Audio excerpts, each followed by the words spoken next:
Escorts, what is the worst request a client has given you? Some weird ones. One client had a foot thing and would spend his 45-minute session putting bulldog clips on the underside of my feet. It was pretty painful, but I got paid well and didn't have to do anything physical with him. Another client in the intro room told me he wasn't looking for anything physical, but asked if I could walk on his back. Easy, I'm in. Go into the booking, and what he actually wanted was for me to walk on his back in stilettos, engrave in fake initials onto his chest with my heel, stomp on his area, walk on his face, spit on and demean him. It was actually one of the most horrendous things I ever did. I'd rather bang a creepy old dude than ever take a booking like that again. Well, yes, there are going to be lots of things in here that I just don't understand, aren't there? And I have a feeling a lot of people listening will have the same experience. But I know, I know, there's going to be at least one awakening in here. And if that's you, Godspeed. Story 2. Not one myself, but have a friend who is. We discuss regularly what the clients do, anonymously, of course, as sometimes a cathartic way to deal with her work. While this isn't gross, it was definitely one of the worst. So she ends up going to this guy's house who is about 60, 70 years old, can't remember. When she gets there, he tells her to put on a certain dress. She obliged, as sometimes clients want specific fantasies, and as long as it's not insane, have to let her know in advance, she obliges. He then takes her out to dinner and they have a wonderful conversation and go back to his house. Now, she was fully expecting to bang this man, but all he wanted to do was put his head on her lap while he spoke. Eventually, he spoke about his wife who had died recently, and they've been married for 50 plus years since they were teens. Apparently, she died of, I want to say, cancer? The dress she wore was a dress the wife loved, but never had the chance to purchase. And the gentleman had said that my friend looked very much like her when she was young. Basically stayed there talking until he had his piece and paid her to go on her way. She said it was the absolute worst. Not because of how disgusting or insane it was, but for how lonely she remembers the man feeling. She remembers him telling her he doesn't know what to do anymore, as he lost his best friend. Apparently they had known each other before they were married. I remember talking with her over the phone and could tell she was hurt and affected by this client. She actually, off the books, called him and met with him, never anything intimate, until his death a couple months later. Mentioned how he went in his sleep, and feels like by talking with her he was able to feel at peace enough to let go. She helped him arrange finances, finish a will, leave money to his children and grandchildren. He even tried to leave her money, but she outwardly refused, and returned it equally to his remaining family. So yeah, not as disgusting or NSFW as some of these, but still leaves a hole in the heart, so I thought it fit the worst. There's an edit here to clear up some things, but I feel like it's better to leave the story where it is. It's very sweet and heartbreaking all at the same time. I think it's an incredible service to be able to do that for someone and give them that peace that they need. On the other hand, I can definitely see how it would qualify as the worst, because that's emotionally taxing. Story 3. I've been a stripper on and off since college. My personal favorite. Had an older guy come up to me on a dead Monday night. No other dancers there yet, and I'm freakishly early for my shift. Asks me to sit with him, so I'm like, okay, why not? A waitress comes by and takes our drink orders and happens to wish me a happy belated birthday. The customer goes, oh, a happy birthday, and hands me $50. So I'm like, cool, maybe this guy will spend a bit. He up front says he won't do dances or rooms, but he'll pay for conversation.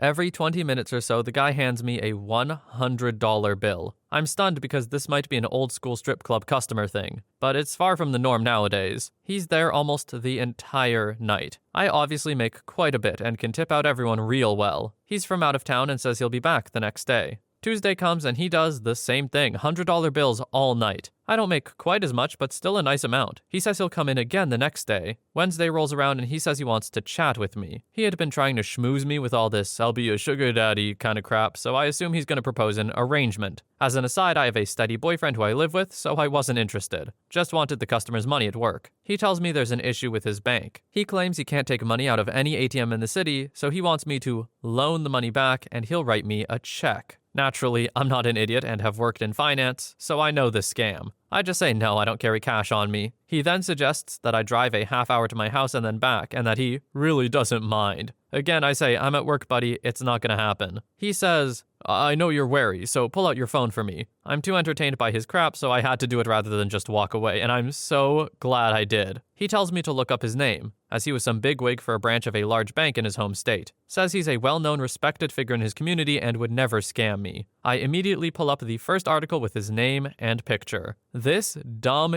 idiot had lost his banking license and had been arrested for fraud and writing bad checks. He not only had the audacity to request I lend him the money back that he spent, but actually led me right into evidence that he'd already been found guilty of the exact crime he was trying to commit. A bit different from the typical weird requests from guys asking you to kick them in the balls or something, but still my favorite story. Story 4. Living in Athens, working for peanuts. I lived in a cheap apartment in a seedier part of town. I got to meet all the neighbors over the time I was there. The lady in the basement was running a brothel. She was usually the only one working. Every Sunday, 3 men, an old man, a middle-aged man, and a young man would rock up and sit outside her door. One day when we got on familiar enough terms, I asked her, "How come you entertain these 3 same guys every week?" She said it was a tradition among some Greek families. This one in particular, that was father, son, and grandfather, would call into a brothel and bang on the way home from church. They were sharing the same escort. I don't know whether it's generally a tradition or not, but it sure was with this family. On the way home from church, my boys? Come on, the Lord is watching. Story 5. I had a guy book an appointment. The screening and everything leading up to the appointment was totally normal. A few important things to note. He and I were about the same age, late 20s, and I do not advertise kink stuff. My brand is pretty much girl next door. I arrive, we chat a bit, and then he suddenly asks me to roleplay. Things escalate quickly as he wants me to be his stepmother and torture his balls. That appointment ended quickly. That is an upsetting combination. Either one on their own I find a little strange, but you do you. Together, I start asking questions. Story 6. Not an escort, but I used to live close to a go-go bar in Thailand. I would eat in the same places as the workers there. Countless stories about men wanting to defecate on them or them doing it on customers. One guy, he was very tall and wide, rented all the girls in the club. Must have been 15 or so girls. They just had to lie next to him and cuddle for the whole night. Gave all of them a huge tip. Came in every night for 2 weeks. The bonus for me was that the place closed early, and I did not have to listen to the crappy music every night. Story 7. I sold foot pics / videos / Skype sessions a few years ago, before the market became absolutely flooded. I had a lot of people asking me to stomp on small animals, bugs, mice, reptiles, etc. That's against my moral code and icky, so I never did it. But even if I was willing to do it, they wouldn't pay very much. Also saw some messages from a friend I made in the business where some French dude asked her to cut a toe off and sell it to him so he could eat it. Not sure if he was just trolling, but honestly, I would not be surprised if he was serious. Oh, and of course there are people who asked if I had any naughty photos of myself from before I turned 18. That last one, wow, people just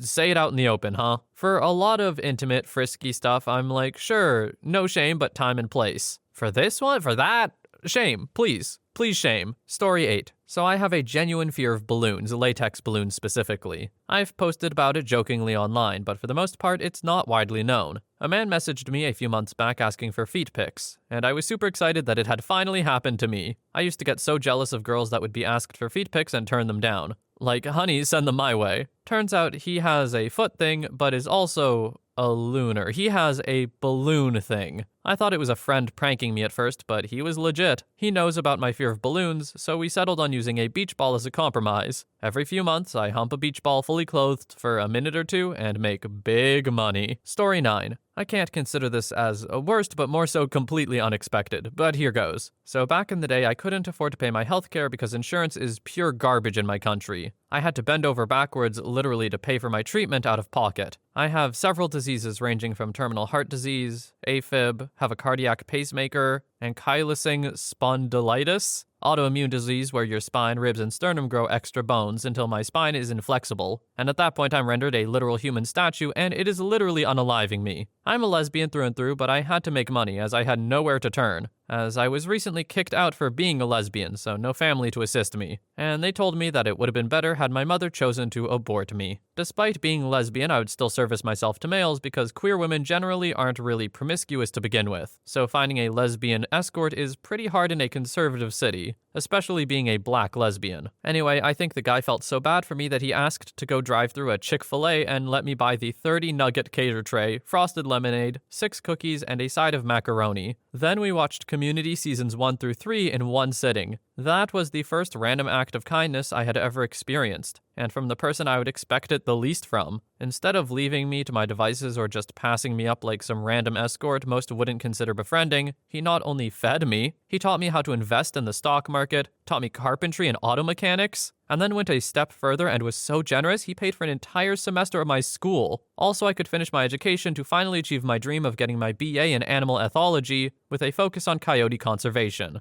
I've introduced him to the wildlife sanctuary I volunteer at, and whenever I have the strength, he will accompany me with senior staff by doing presentations at public functions on how essential and important coyotes are to our ecosystem. Long story short, he is now going to be the best man at my wedding to my beautiful lady who has also helped me reach my true and best potential. I owe him my sanity, and I regularly make him brunch after he finishes long shifts in the hospital he works at. We've been best friends for 8 years now. That condition that OP has sounds as brutal as it is to pronounce. Seriously, I have no idea if I did it right. I probably didn't. I just tried my best. But it sounds like OP was dealt a really bad hand in life. I'm glad that they managed to make the most of it. They got married. That's incredible. I'm really happy for OP, and this guy is amazing. I truly can't believe that there are people that generous out there. It's nice to hear. This isn't the thread where I thought this would come from, but you know what? I'll take it. Story 10. Many years ago, I worked security in a gentleman's club. Every 5 or 6 weeks, this one dude would come in and have a special request, always the same. So we put him and the lady in a monitored booth. CCTV so we can make sure there isn't violence or anything. So anyway, this bloke's request would be to have our lady with the biggest natural breasts to be completely naked and wearing red high heels. Then he would want her to jump on and generally grind/stamp on his nuts and dong, whilst making her breasts bounce as much as possible. He wouldn't get off until he was bleeding, then he wanted her to pee on him after he'd finished. Each time he would pay £200 for this. He was a strange dude. I definitely got the stalkery kind of assaulter feeling from him. Easy money for the lady though. Okay, everything I know about evolution makes no sense for this in particular. There's already been a few of these like step on my balls things, but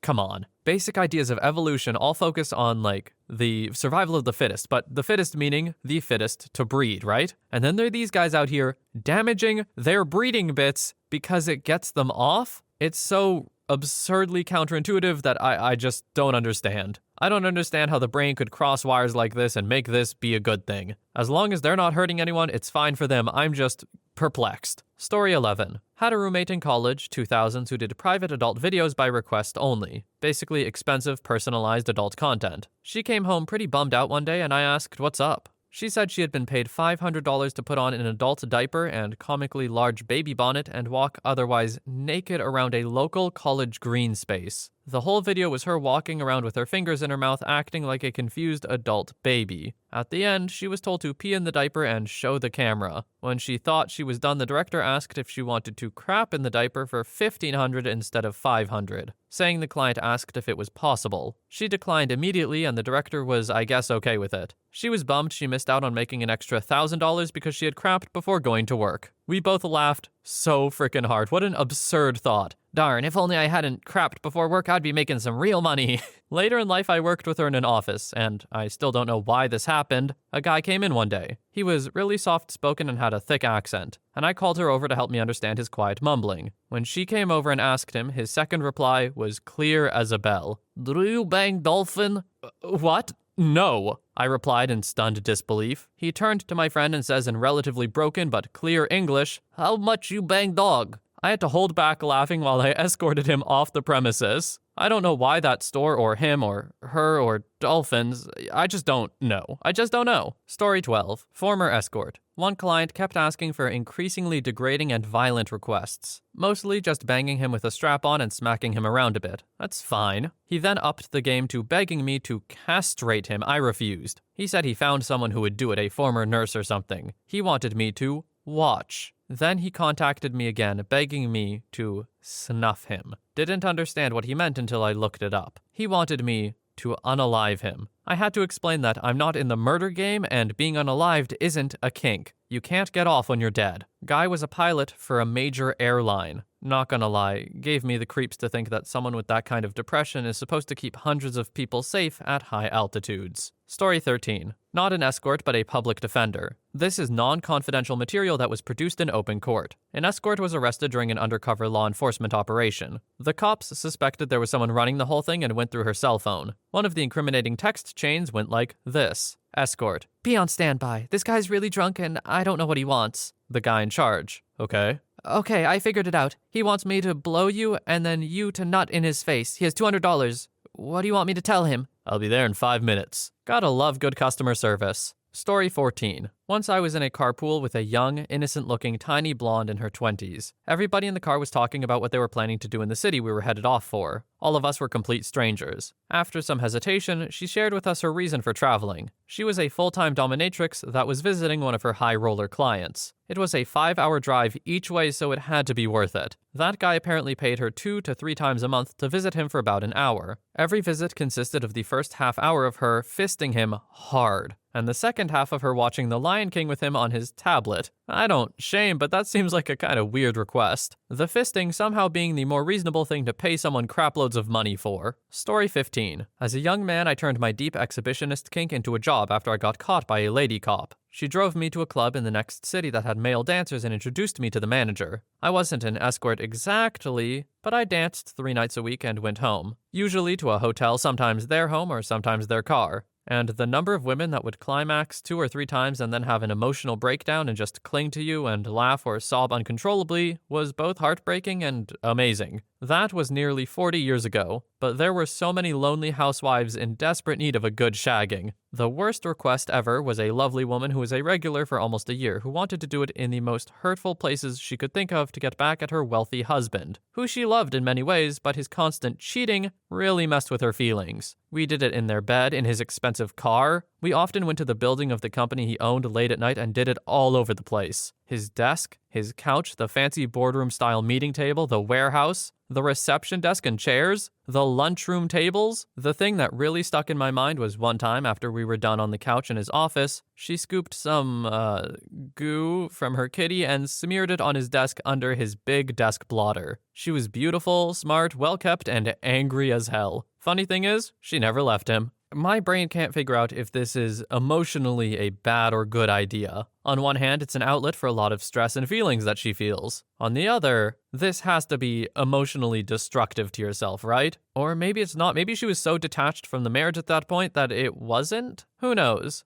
I'm not going to try to diagnose her. Story 16. Well, I'm not really an escort, but I do sell my used underwear. It's only been a week since I started and I already have an odd request. I'm used to, yes, already, people wanting pee or some crap in the underwear. But a few days ago, a man came up to me and did not ask for any underwear at all, but for bread. Yes, bread. He wanted me to pee on it, to put it in my shoes and walk with these shoes for a day, and to rub it against my back, if you know what I mean. That was quite unexpected. Story 17. A friend of mine who's been on and off with camming and such over the years, she's in the US, had the usual stuff. Guys wanting to watch her pee, shoving large fruits in places, etc. The one I found the oddest was a guy that would have her put her camera down really low and angle it so she looked really huge. And she would act like she was this giant woman and he was small. He would do private cam sessions and have her talk about stepping on him and shoving his whole body inside of her and swallowing him and whatever. He was her highest paying client, as for a while he would request daily sessions and private videos. And he was in New York City, or so he said. She also had a nun outfit, in which she would do an actual biblical reading she prepared ahead of time. And at some point she would take a sacrament that would cause her to become frisky and then start pleasuring herself more and more as she went along. She found these religious-themed toys online. One of them is a huge giant cross with Jesus on it that's also a fake dong. She also had a devil's dong, as she called it.